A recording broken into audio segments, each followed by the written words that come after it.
A Gênese, de Allan Kardec. Capítulo 6. Uranografia geral. O espaço e o tempo. Início da nota da editora. Este capítulo é textualmente extraído de uma série de comunicações ditadas à Sociedade Espírita de Paris, em 1862 e 1863, sob o título Estudos Uranográficos e assinadas Galileu. Médium, Camilo Flammari. Fim da nota da editora. 1. Já muitas definições de espaço foram dadas, sendo a principal esta: o espaço é a extensão que separa dois corpos, na qual certos sofistas deduziram que onde não haja corpos não haverá espaço.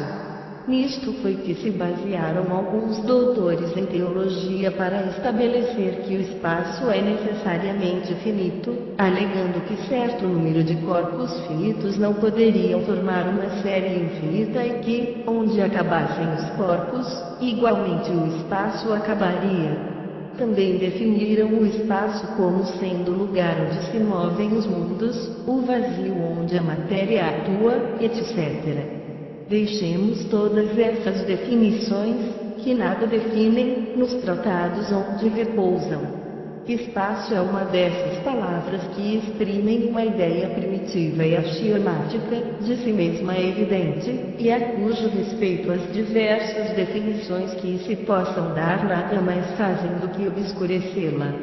Todos sabemos o que é o espaço e eu apenas quero afirmar que ele é infinito, a fim de que os nossos estudos ulteriores não encontrem uma barreira opondo-se às investigações do nosso olhar. Ora, digo que o espaço é infinito, pela razão de ser impossível imaginar-se-lhe um limite qualquer e porque, apesar da dificuldade com que topamos para conceber o infinito, mais fácil nos é avançar eternamente pelo espaço, em pensamento, do que parar num ponto qualquer, depois do qual não mais encontrássemos extensão a percorrer. Para figurarmos, quanto nos permitam as nossas limitadas faculdades, a infinidade do espaço, suponhamos que, partindo da Terra, perdida no meio do infinito, para um ponto qualquer do universo, com a velocidade prodigiosa da centelha elétrica, que percorre milhares de léguas por segundo, e que, havendo percorrido milhões de léguas mal tenhamos deixado este globo, nos achamos num lugar donde apenas o divisamos sob o aspecto de pálida estrela. Passado um instante, seguindo sempre a mesma direção, chegamos a essas estrelas longínquas que mal percebeis da vossa estação terrestre. Daí, não só a Terra nos desaparece inteiramente do olhar nas profundezas do céu, como também o próprio Sol, com todo o seu esplendor, se há eclipsado pela extensão que dele nos separa. Animados sempre da mesma velocidade do relâmpago, a cada passo que avançamos na extensão, transpomos sistemas de mundos, ilhas de luz etérea, estradas estelíferas, paragens suntuosas onde Deus semeou mundos na mesma profusão com que semeou as plantas nas pradarias terrenas. Ora, há apenas poucos minutos que caminhamos e já centenas de milhões de léguas nos separam da Terra, bilhões de mundos nos passaram sob as vistas e, entretanto, escutai, em realidade, não avançamos um só passo que seja no universo. Se continuarmos durante anos, séculos, milhares de séculos, milhões de períodos sem vezes seculares e sempre com a mesma velocidade do relâmpago, nem um passo igualmente teremos avançado, qualquer que seja o lado para onde nos dirijamos e qualquer que seja o ponto para onde nos encaminhemos, a partir desse grãozinho invisível de onde saímos e a que chamamos Terra. Eis aí o que é o espaço. 2. Como a palavra espaço, tempo é também um termo já por si mesmo definido. Dele se faz ideia mais exata, relacionando-o com o todo infinito. O tempo é a sucessão das coisas. Está ligado à eternidade, do mesmo modo que as coisas estão ligadas ao infinito.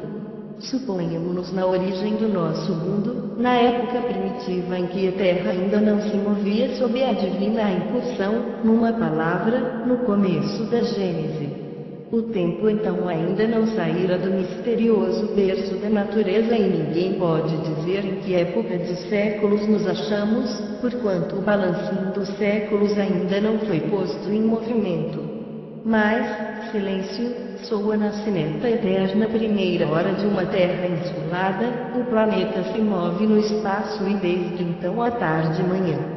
Para lá da Terra, a eternidade permanece impassível e imóvel, embora o tempo marche com relação a muitos outros mundos. Para a Terra, o tempo a substitui durante uma determinada série de gerações contar-se aos anos e os séculos. Transportemo-nos agora ao último dia desse mundo, a hora em que, curvado sob o peso da vetustez, ele se apagará do livro da vida para em não mais reaparecer. Interrompe-se então a sucessão dos eventos, cessam os movimentos terrestres que mediam o tempo e o tempo acaba com eles. Esta simples exposição das coisas que dão nascimento ao tempo, que o alimentam e deixam que ele se extinga, basta para mostrar que, visto do ponto em que havemos de colocar-nos para os nossos estudos, o tempo é uma gota d'água que cai da nuvem no mar e cuja queda é medida.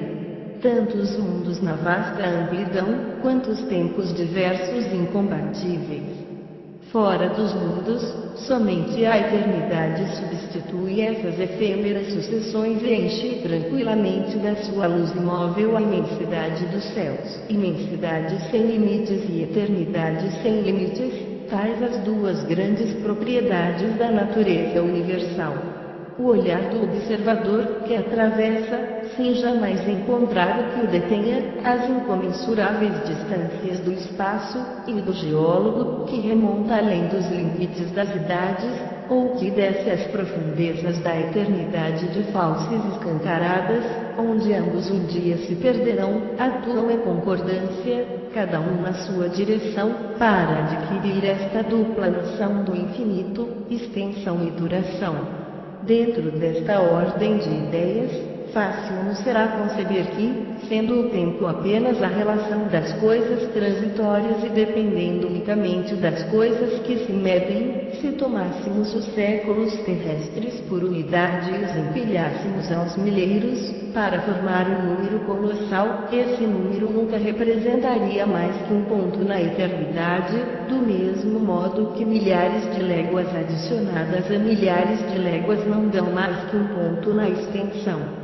Assim, por exemplo, estando os séculos fora da vida etérea da alma, poderíamos escrever um número tão longo quanto o equador terrestre supor-nos envelhecidos desse número de séculos, sem que na realidade nossa alma conte um dia mais. E juntando a esse número indefinível de séculos, uma série de números semelhantes, longa como daqui ao Sol, ou ainda mais consideráveis, se imaginássemos viver durante uma sucessão prodigiosa de períodos seculares representados pela adição de tais números, quando chegássemos ao termo, o inconcebível amontoado de séculos que nos passaria sobre a cabeça seria como se não existisse, diante de nós estaria sempre toda a eternidade. O tempo é apenas uma medida relativa da sucessão das coisas transitórias, a eternidade não é suscetível de medida alguma, do ponto de vista da duração, para ela, não há começo, nem fim, tudo lhe é presente. Se séculos de séculos são menos que um segundo, relativamente à eternidade, que vem a ser a duração da vida humana. 3. A matéria. À primeira vista, não há o que pareça tão profundamente variado, nem tão essencialmente distinto, como as diversas substâncias que compõem o mundo. Entre os objetos que a arte ou a natureza nos fazem passar diariamente ante o olhar, haverá duas que revelem perfeita identidade, ou, sequer, paridade de composição. Quanta de semelhança, sob os aspectos da solidez. da compressibilidade, do peso e das múltiplas propriedades dos corpos, entre os gases atmosféricos em filete de ouro, entre a molécula aquosa da nuvem e a do mineral que forma a carcaça óssea do globo, que diversidade entre o tecido químico das variadas plantas que adornam o reino vegetal e o dos representantes não menos numerosos da animalidade na Terra. Entretanto, podemos estabelecer como princípio absoluto que todas as substâncias, conhecidas e desconhecidas, por mais dissemelhantes que pareçam, quer do ponto de vista da constituição íntima, quer pelo prisma de suas ações recíprocas, são, de fato, apenas modos diversos sob que a matéria se apresenta, variedades em que ela se transforma sob a direção das forças inumeráveis que a governam. 4. A química, cujos progressos foram tão rápidos depois da minha época, em a qual seus próprios adeptos ainda a relegavam para o domínio secreto da magia, ciência que se pode considerar, com justiça, filha do século da observação e baseada unicamente, de maneira bem mais sólida do que suas irmãs mais velhas, no método experimental, a química, digo, fez tábua rasa dos 4 elementos primitivos que os antigos concordaram em reconhecer na natureza. Mostrou que o elemento terrestre mais não é do que a combinação de diversas substâncias variadas ao infinito, que o ar e a água são igualmente decomponíveis e produtos de certo número de equivalentes de gás, que o fogo, longe de ser também um elemento principal, é apenas um estado da matéria, resultante do movimento universal a que esta se acha submetida e de uma combustão sensível ou latente. Em compensação, fez surgir considerável número de princípios, até então desconhecidos, que lhe pareceram formar, por determinadas combinações, as diversas substâncias, os diversos corpos que ela estudou e que atuam simultaneamente, segundo certas leis e em certas proporções, nos trabalhos que se realizam dentro do grande laboratório da natureza. Deu a esses princípios o nome de corpos simples, indicando de tal modo que os considera primitivos e indecomponíveis e que nenhuma operação, até hoje, pode reduzi-los a frações relativamente mais simples do que eles próprios. 1. Início da nota da editora. 1. Os principais corpos simples são, entre os não metálicos, o oxigênio, o hidrogênio, o azoto, o cloro, o carbono, o fósforo, o enxofre, o iodo; entre os metálicos, o ouro, a prata, a platina, o mercúrio, o chumbo, o estanho, o zinco, o ferro, o cobre, o arsênico, o sódio, o potássio, o cálcio, o alumínio, etc. Vide nota especial à página 178. Fim da nota da editora. 5. Mas, onde param as apreciações do homem, mesmo ajudadas pelos mais impressionantes sentidos artificiais, prossegue a obra da natureza, onde o vulgo toma aparência como realidade, onde o prático levanta o véu e percebe o começo das coisas, o olhar daquele que pode apreender o modo de agir da natureza apenas vê, nos materiais constitutivos do mundo, a matéria cósmica primitiva, simples e una, diversificada em certas regiões na época do aparecimento destas, repartida em corpos solidários entre si, enquanto tem vida, e que um dia se desmembram, por efeitos da decomposição no receptáculo da extensão. 6. Há questões que nós mesmos, espíritos amantes da ciência, não podemos aprofundar e sobre as quais não poderemos emitir senão opiniões pessoais, mais ou menos hipotéticas. Sobre essas questões, calar-me-ei, ou justificarei a minha maneira de ver. A com que nos ocupamos, porém, não pertence a esse número. Aqueles portanto, que fossem tentados a enxergar nas minhas palavras unicamente uma teoria ousada, direi, abarcai, se for possível, com um olhar investigador, a multiplicidade das operações da natureza e reconhecereis que, se não admitir a unidade da matéria, impossível será explicar, já não direi somente os sóis e as esferas, mas, sem ir tão longe, a germinação de uma semente na terra, ou a produção de um inseto. 7. Se observa tão grande diversidade na matéria, é porque, sendo em número ilimitado as forças que hão presidido às suas transformações e as condições em que estas se produziram, também as várias combinações da matéria não podiam deixar de ser ilimitadas.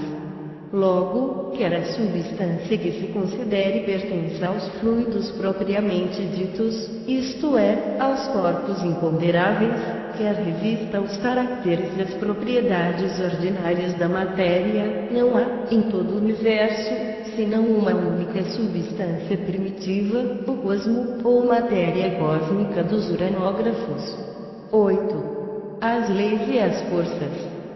Se um desses seres desconhecidos que consomem a sua efêmera existência no fundo das tenebrosas regiões do oceano, se um desses poligástricos, uma dessas nereidas miseráveis animálculos que da natureza mais não conhecem do que os peixes ictiófagos e as florestas submarinas, recebesse de repente o dom da inteligência, a faculdade de estudar o seu mundo e de basear suas apreciações num raciocínio conjectural, extensivo à universalidade das coisas, que ideia varia da natureza viva que se desenvolve no meio por ele habitado e do mundo terrestre que escapa ao campo de suas observações? Se, agora, por maravilhoso efeito do poder da sua nova faculdade, esse mesmo ser chegasse a elevar-se, acima das suas trevas eternas, a galgar a superfície do mar, não distante das margens opulentas de uma ilha de esplêndida vegetação, banhada pelo sol fecundante, dispensador de calor benéfico, que juízo faria ele das suas antecipadas teorias sobre a criação universal?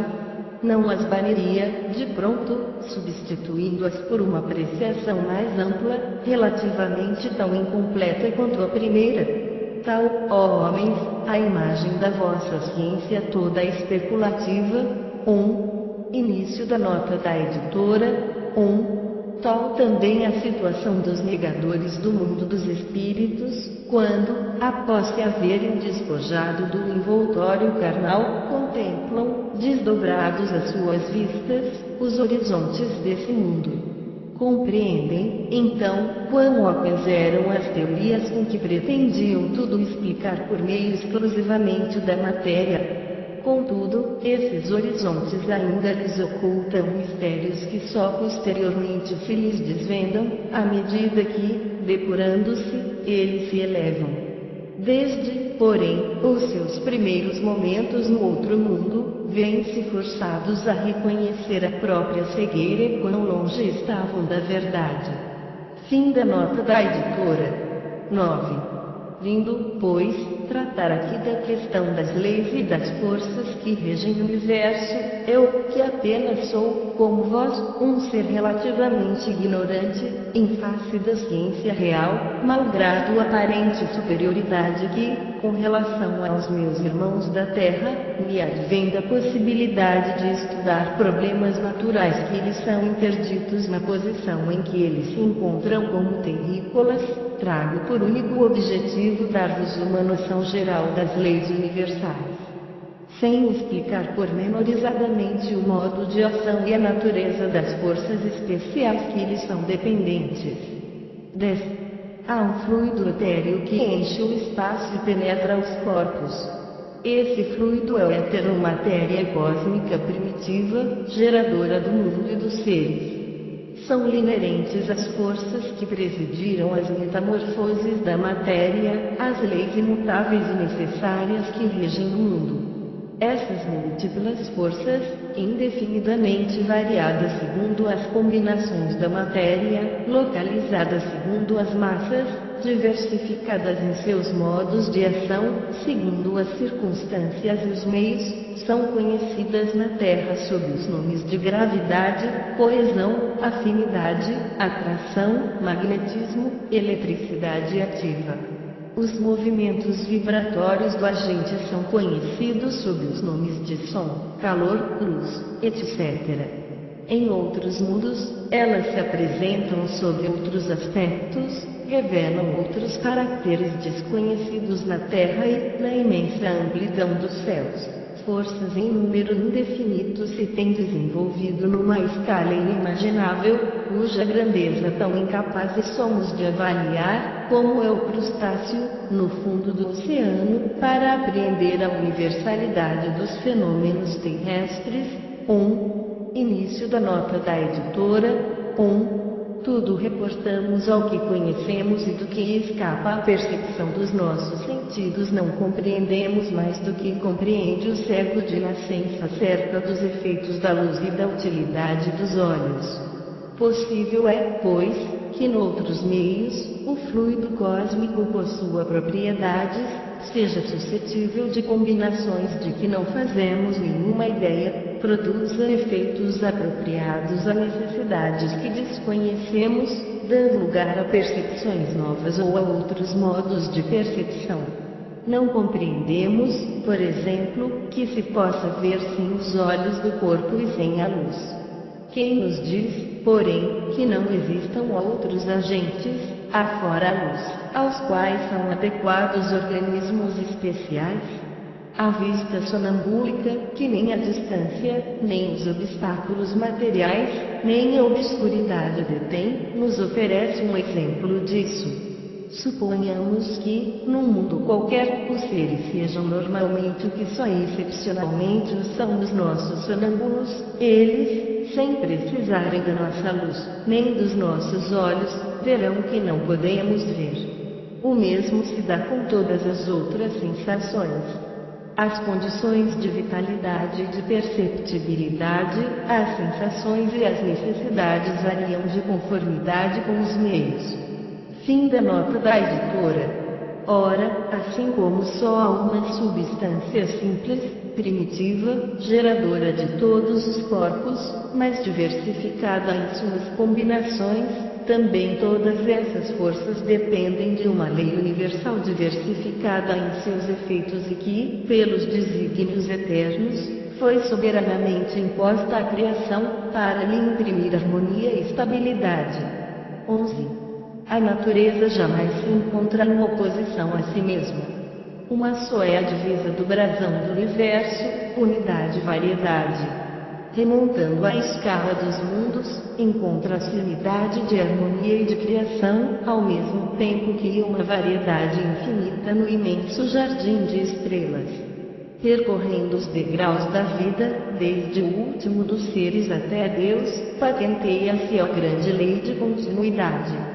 Considerando as forças em si mesmas, pode-se formar com elas uma série, cuja resultante, confundindo-se com a geratriz, é a lei universal. Não podeis apreciar esta lei em toda a sua extensão, por serem restritas e limitadas as forças que a representam no campo das vossas observações. Entretanto, a gravitação e a eletricidade podem ser consideradas como uma larga aplicação da lei primordial, que impera para lá dos céus. Todas essas forças são eternas, explicaremos este termo, e universais, como a criação. Sendo inerentes ao fluido cósmico, elas atuam necessariamente em tudo e em toda parte, modificando suas ações pela simultaneidade ou pela sucessividade, predominando aqui, apagando-se ali, pujantes e ativas em certos pontos, latentes ou ocultas noutros, mas, afinal, preparando, dirigindo, conservando e destruindo os mundos em seus diversos períodos de vida, governando os maravilhosos trabalhos da natureza. Onde quer que eles se executem, assegurando para sempre o eterno esplendor da criação. 12. A criação primária. Depois de termos considerado o universo sob os pontos de vista gerais da sua composição, das suas leis e das suas propriedades, podemos estender os nossos estudos ao modo de formação que deu origem aos mundos e aos seres. Disseremos, em seguida, a criação da Terra, em particular, e ao seu estado atual na universalidade das coisas e daí, tomando esse globo por ponto de partida e por unidade relativa, procederemos aos nossos estudos planetários e siderais. 13. Se bem compreendemos a relação, ou, antes, a oposição entre a eternidade e o tempo, se nos familiarizamos com a ideia de que o tempo não é mais do que uma medida relativa da sucessão das coisas transitórias, ao passo que a eternidade é essencialmente una, imóvel e permanente, insuscetível de qualquer medida, do ponto de vista da duração, compreenderemos que para ela não há começo, nem fim. Do outro lado, se fazemos ideia exata, embora, necessariamente, muito fraca, da infinidade do poder divino, compreenderemos como é possível que o universo haja existido sempre exista. Desde que Deus existiu, suas perfeições eternas falaram. Antes que houvessem nascido os tempos, a eternidade incomensurável recebeu a palavra divina e fecundou o espaço, eterno quanto ela. 14. Existindo, por sua natureza, desde toda a eternidade, Deus criou desde toda a eternidade não poderia ser de outro modo, visto que, por mais longínqua que seja a época a que recuemos, pela imaginação, os supostos limites da criação, haverá sempre, além desse limite, uma eternidade, ponderai bem esta ideia, uma eternidade durante a qual as divinas hipóstases, as volições infinitas teriam permanecido sepultadas em muda letargia inativa e fecunda. Uma eternidade de morte aparente para o Pai eterno que dá vida aos seres, de mutismo indiferente para o Verbo que os governa, de esterilidade fria e egoísta para o Espírito de amor e vivificação. Compreendamos melhor a grandeza da ação divina e a sua perpetuidade sob a mão do Ser Absoluto. Deus é o Sol dos seres, é a luz do mundo. Ora, a aparição do Sol dá nascimento instantâneo a ondas de luz que se vão espalhando por todos os lados, na extensão. Do mesmo modo, o universo, nascido do eterno, remonta aos períodos inimagináveis do infinito de duração, ao fiat lux, do início. 15. O começo absoluto das coisas remonta, pois, a Deus. As sucessivas aparições delas no domínio da existência constituem a ordem da criação perpétua. Que mortal poderia dizer das magnificências desconhecidas e soberbamente veladas sob a noite das idades que se desdobraram nesses tempos antigos, em que nenhuma das maravilhas do universo atual existia, nessa época primitiva em que, tendo-se feito ouvir a voz do Senhor, os materiais que no futuro haviam de agregar-se por si mesmos e simetricamente, para formar o templo da natureza, se encontraram de súbito no seio dos vácuos infinitos, quando aquela voz misteriosa, que toda criatura venera e estima como a de uma mãe, produziu notas harmoniosamente variadas, para irem vibrar juntas e modular o concerto dos céus imensos. O mundo, no nascedouro, não se apresentou assente na sua virilidade e na plenitude da sua vida, não. O poder criador nunca se contradiz e, como todas as coisas, o universo nasceu criança. Revestido das leis mencionadas acima e da impulsão inicial inerente à sua formação mesma, a matéria cósmica primitiva fez que sucessivamente nascessem turbilhões, aglomerações desse fluido difuso, amontoados de matéria nebulosa que se cindiram por si próprios e se modificaram ao infinito para gerar, nas regiões incomensuráveis da amplidão, diversos centros de criações simultâneas ou sucessivas.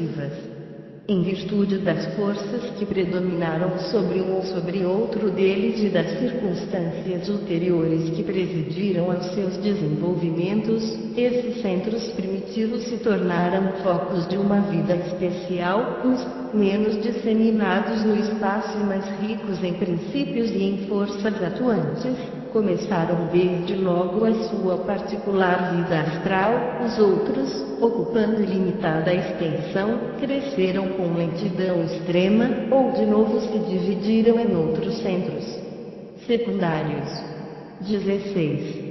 Transportando-nos alguns milhões de séculos somente acima da época atual, verificamos que a nossa Terra ainda não existe, que mesmo o nosso sistema solar ainda não começou as evoluções da vida planetária, mas que, entretanto, já esplêndidos sóis iluminam o éter, já planetas habitados dão vida e existência a uma multidão de seres, nossos predecessores na carreira humana, que as produções opulentas de uma natureza desconhecida e os maravilhosos fenômenos do céu desdobram, sob outros olhares, os quadros da imensa criação.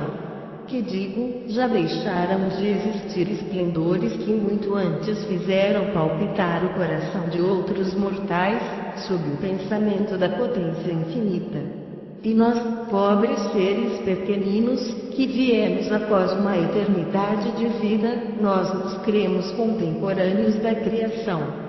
Ainda uma vez, compreendamos melhor a natureza.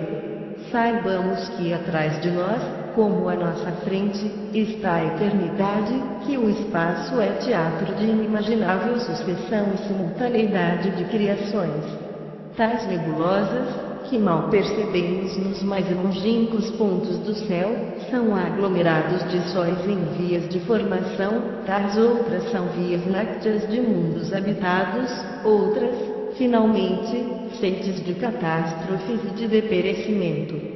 Saibamos que, assim como estamos colocados no meio de uma infinidade de mundos, também estamos no meio de uma dupla infinidade de durações, anteriores e ulteriores, que a criação universal não se acha restrita a nós, que não nos é lícito aplicar essa expressão à formação isolada do nosso pequenino globo. 17. A criação universal.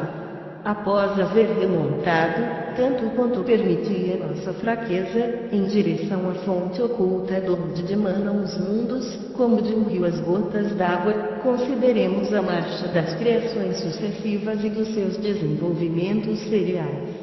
A matéria cósmica primitiva continha os elementos materiais, fluídicos e vitais de todos os universos que estadeiam suas magnificências diante da eternidade. Ela é a mãe fecunda de todas as coisas, a primeira avó e, sobretudo, a eterna geratriz. Absolutamente não desapareceu essa substância de onde provém as esferas siderais, não morreu essa potência, pois que ainda, incessantemente, dá à luz novas criações e incessantemente recebe, reconstituídos, os princípios dos mundos que se apagam do livro eterno. A substância etérea, mais ou menos rarefeita, que se difunde pelos espaços interplanetários, esse fluido cósmico que enche o mundo, mais ou menos rarefeito, nas regiões imensas, opulentas de aglomerações de estrelas, mais ou menos condensado onde o céu astral ainda não brilha, mais ou menos modificado por diversas combinações, de acordo com as localidades da extensão, nada mais é do que a substância primitiva onde residem as forças universais. Donde a natureza ha tirado todas as coisas. 1. Início da nota da editora. 1. Se perguntasseis qual o princípio dessas forças e como pode esse princípio estar na substância a mesma que o produz, responderíamos que a mecânica numerosos exemplos nos oferece desse fato. A elasticidade, que faz com que uma mola se distenda, não está na própria mola e não depende do modo de agregação das moléculas. O corpo que obedece à força centrífuga recebe a sua impulsão do movimento primitivo que lhe foi impresso. Fim da nota da editora. 18. Esse fluido penetra os corpos, como um oceano imenso. É nele que reside o princípio vital que dá origem à vida dos seres e a perpetua em cada globo, conforme a condição deste princípio que, em estado latente, se conserva adormecido onde a voz de um ser não o chama. Toda criatura, mineral, vegetal, animal ou qualquer outra, porquanto há muitos outros reinos naturais, de cuja existência nem sequer suspeitais, sabe, em virtude desse princípio vital e universal, apropriar as condições de sua existência e de sua duração. As moléculas do mineral têm uma certa soma dessa vida, do mesmo modo que a semente do embrião, e se grupam, como no organismo, em figuras simétricas que constituem os indivíduos. Muito importa nos compenetremos da noção de que a matéria cósmica primitiva se achava revestida, não só das leis que asseguram a estabilidade dos mundos, como também do universal princípio vital que forma gerações espontâneas em cada mundo, à medida que se apresentam as condições da existência sucessiva dos seres e quando soa a hora do aparecimento dos filhos da vida, durante o período criador. Efetua-se assim a criação universal. É, pois, exato dizer-se que, sendo as operações da natureza a expressão da vontade divina, Deus a criado sempre, cria incessantemente e nunca deixará de criar. 19. Até aqui, porém, temos guardado silêncio sobre o mundo espiritual, que também faz parte da criação e cumpre seus destinos conforme as augustas prescrições do Senhor. Acerca do modo da criação dos espíritos, entretanto, não posso ministrar mais que um ensino muito restrito, em virtude da minha própria ignorância e também porque tenho ainda de calar-me no que concerne a certas questões, se bem já me haja sido dado aprofundá-las. Aos que desejem religiosamente conhecer e se mostrem humildes perante Deus, direi, rogando-lhes, todavia, que nenhum sistema prematuro baseie nas minhas palavras, o seguinte: o espírito não chega a receber a iluminação divina, que lhe dá, simultaneamente com o livre-arbítrio e a consciência, a noção de seus altos destinos, sem haver passado pela série divinamente fatal dos seres inferiores, entre os quais se elabora lentamente a obra da sua individualização. Unicamente a datar do dia em que o Senhor lhe imprime na fronte o seu título augusto, o Espírito toma lugar no seio das humanidades.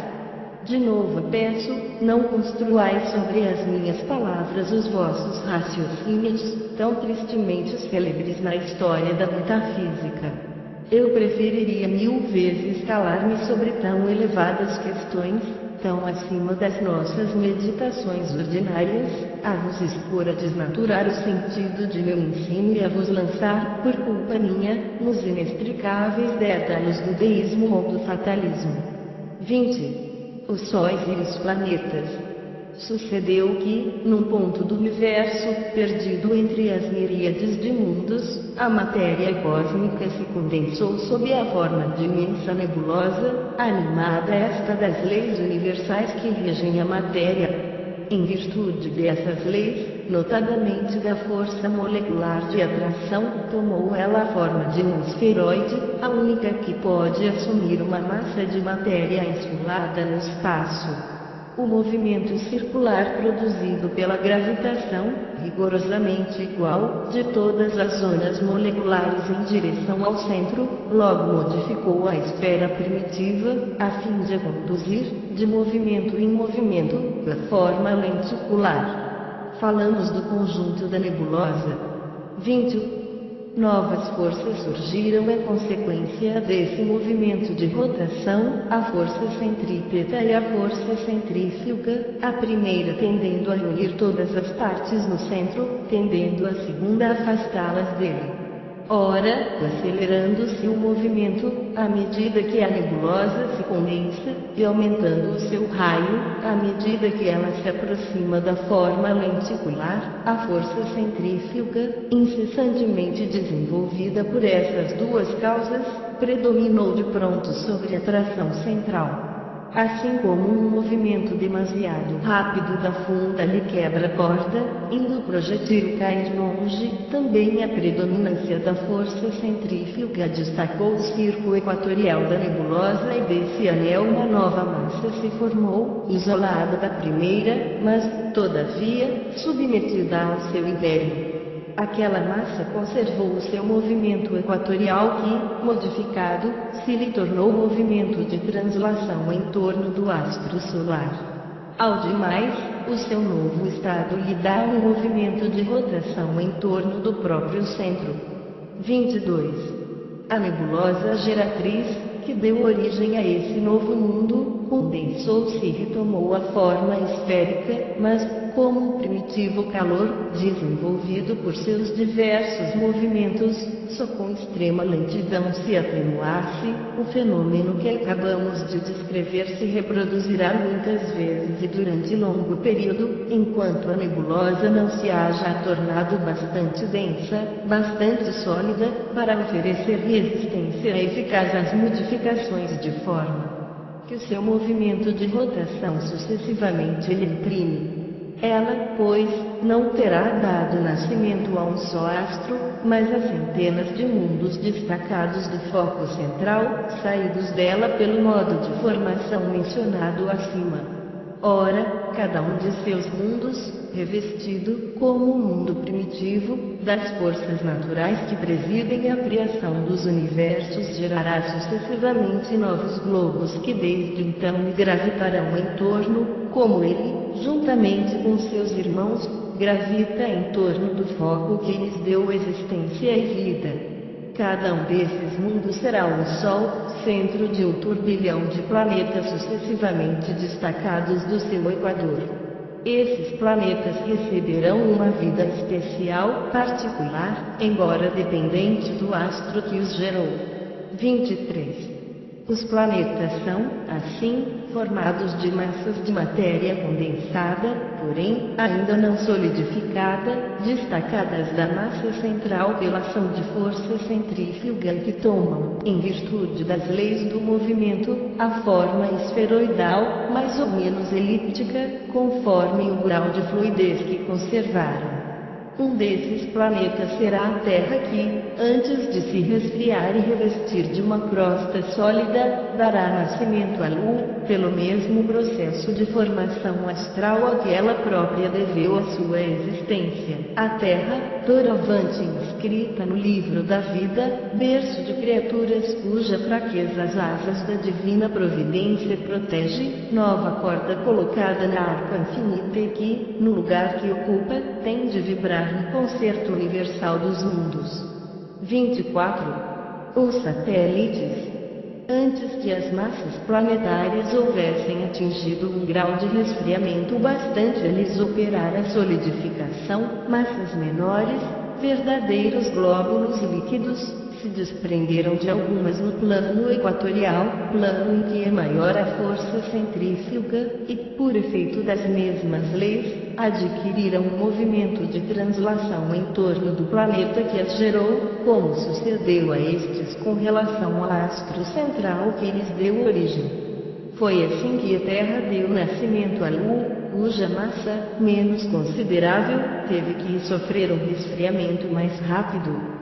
Ora, as leis e as forças que presidiram ao fato de ela se destacar do equador terreno, e o seu movimento de translação no mesmo plano, agiram de tal sorte que esse mundo, em vez de revestir a forma esferoidal, tomou a de um globo ovoide, isto é, a forma alongada de um ovo, com o centro de gravidade fixado na parte inferior. 25. As condições em que se efetuou a desagregação da Lua pouco lhe permitiram afastar-se da Terra e a constrangeram a conservar-se perpetuamente suspensa no seu firmamento, como uma figura ovoide cujas partes mais pesadas formaram a face inferior voltada para a Terra e cujas partes menos densas lhe constituíram o vértice, se com essa palavra se designar a face que, do lado oposto à Terra, se eleva para o céu. É o que faz que esse astro nos apresente sempre a mesma face. Para melhor compreender-se o seu estado geológico, pode ele ser comparado a um globo de cortiça, tendo formada de chumbo a face voltada para a Terra. Daí, duas naturezas essencialmente distintas na superfície do mundo lunar, uma, sem qualquer analogia com o nosso, porquanto lhe são desconhecidos os corpos fluidos e etéreos, a outra, leve, relativamente à Terra, pois que todas as substâncias menos densas se encaminharam para esse hemisfério. A primeira, perpetuamente voltada para a Terra, sem águas e sem atmosfera, a não ser, aqui e ali, nos limites desse hemisfério subterrestre, a outra, rica de fluidos, perpetuamente oposta ao nosso mundo. Início da nota da editora. Esta teoria da Lua, inteiramente, explica, pela lei da gravitação, o motivo por que esse astro apresenta sempre a mesma face para a Terra. Tendo o centro de gravidade num dos pontos de sua superfície, em vez de estar no centro da esfera, e sendo, em consequência, atraído para a Terra por uma força maior do que a que atrai as partes mais leves, a Lua pode ser tida como uma dessas figuras chamadas vulgarmente João Paulino, que se levantam constantemente sobre a sua base, ao passo que os planetas, cujo centro de gravidade está a distâncias iguais da superfície, giram regularmente sobre o próprio eixo. Os fluidos vivificantes, gasosos ou líquidos, por virtude da sua leveza específica, se encontrariam acumulados no hemisfério superior, perenemente oposto à Terra. O hemisfério inferior, o único que vemos, seria desprovido de tais fluidos e, por isso, impróprio à vida que, entretanto, reinaria no outro. Se, pois, o hemisfério superior é habitado, seus habitantes jamais viram a Terra, a menos que excursionem pelo outro, o que lhe seria impossível, desde que este carece das condições indispensáveis à vitalidade. Por muito racional e científica que seja essa teoria, como ainda não foi confirmada por nenhuma observação direta, somente a título de hipótese pode ser aceita e como ideia capaz de servir de baliza à ciência. Não se pode, porém, deixar de convir em que é a única, até ao presente, que dá uma explicação satisfatória das particularidades que apresenta o globo lunar, vide nota especial à página 139. Fim da nota da editora. 26. O número e o estado dos satélites de cada planeta têm variado de acordo com as condições especiais em que eles se formaram.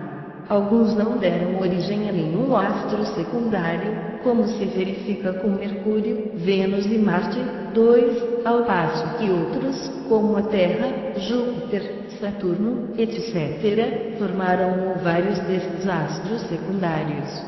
Início da nota da editora. 2. Em 1877, foram descobertos 2 satélites de Marte, Phobos e Deimos. Fim da nota da editora. 27. Além de seus satélites ou luas, o planeta Saturno apresenta um fenômeno especial do anel que, visto de longe, parece cercá-lo de uma como auréola branca.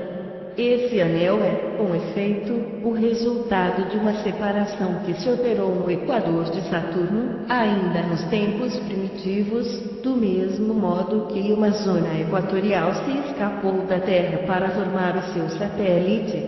A diferença consiste em que o anel de Saturno se formou, em todas as suas partes, de moléculas homogêneas, provavelmente já em certo estado de condensação, e pode, dessa maneira, continuar o seu movimento de rotação no mesmo sentido e em tempo quase igual ao do que anima o planeta. Se um dos pontos desse anel houvesse ficado mais denso do que outro, uma ou muitas aglomerações de substâncias se teriam subitamente operado e Saturno contaria muitos satélites a mais. Desde a época da sua formação, esse anel se solidificou, do mesmo modo que os outros corpos planetários. 28. Os cometas. Astros errantes, os cometas, ainda mais do que os planetas, que conservaram a denominação etimológica, serão os guias que nos ajudarão a transpor os limites do sistema a que pertence a Terra e nos levarão às regiões longínquas da extensão sideral.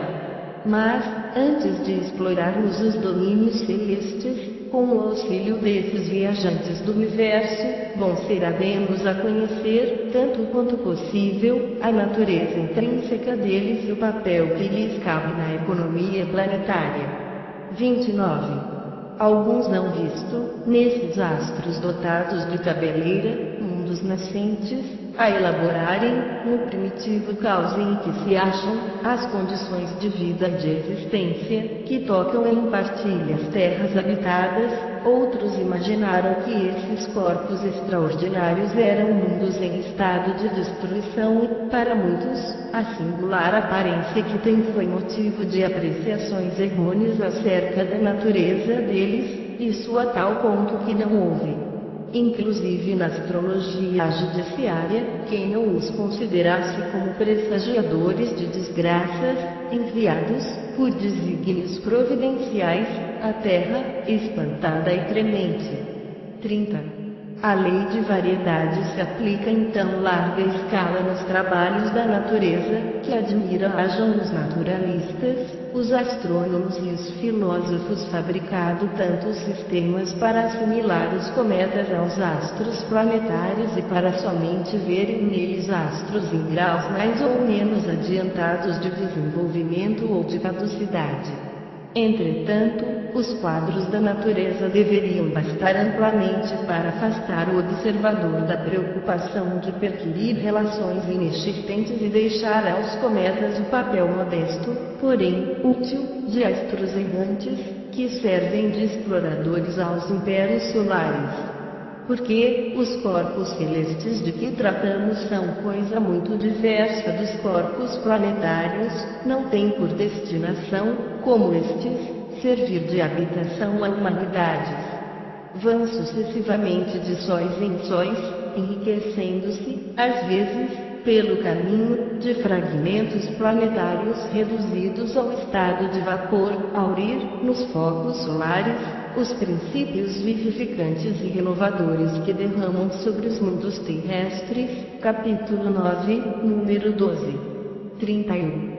Se, quando um desses astros se aproxima do nosso pequenino globo, para lhe atravessar a órbita e voltar ao seu apogeu, situado a uma distância incomensurável do Sol, o acompanhássemos, pelo pensamento, para visitar com ele as províncias siderais, transporíamos a prodigiosa extensão de matéria etérea que separa das estrelas mais próximas o Sol e, observando os movimentos combinados desse astro, que se suporia desgarrado no deserto infinito, ainda encontraríamos uma prova eloquente da universalidade das leis da natureza, que atuam a distâncias que a mais ativa imaginação mal pode conceber. Aí, a forma elíptica toma a forma parabólica e a marcha se torna tão lenta que um cometa não chega a percorrer mais que alguns metros, no mesmo tempo durante o qual, em seu perigeu, percorria muitos milhares de léguas. Talvez um Sol mais poderoso, mais importante do que o que ele acaba de deixar, exerça sobre esse cometa uma atração preponderante e o receba na categoria de seus súditos. Então, na vossa pequenina terra, em vão as crianças espantadas lhe aguardarão o retorno, que haviam predito, baseando-se em observações incompletas. Nesse caso, nós, que pelo pensamento acompanhamos a essas regiões desconhecidas o cometa errante, depararemos com uma nação nova, que os olhares terrenos não podem encontrar, inimaginável para os espíritos que habitam a Terra, inconcebível mesmo para suas mentes, porquanto ela será teatro de inexploradas maravilhas. Chegamos ao mundo astral, nesse mundo deslumbrante dos vastos sóis que irradiam pelo espaço infinito e que são as flores brilhantes do magnífico jardim da criação. Lá chegados, apenas saberemos o que é a Terra.